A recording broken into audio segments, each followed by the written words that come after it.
Welcome to the Tech Egg. Don't get scrambled. Enjoy the video. You start by verifying prerequisites and capturing evidence. You must confirm OS, runtime, and path so you know what environment produces code 0.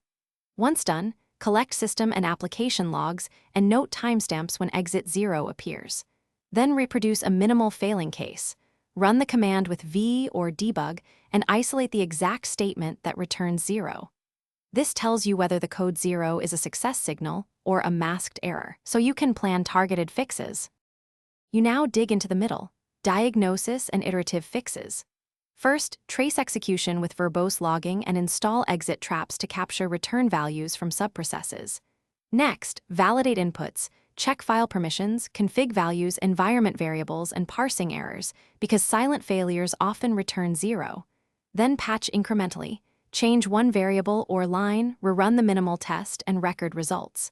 Making small, reversible changes helps you identify the true cause. You finish by applying the confirmed fix across the full system and running integration tests and CI pipelines to ensure consistency.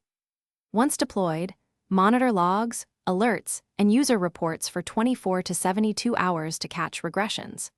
If the issue persists, bisect recent changes to identify the offending commit, reproduce the minimal case in a clean container, and escalate with annotated logs and steps to reproduce. This troubleshooting tip, bisect plus clean repro, lets you find hidden causes when code 0 masks an underlying failure.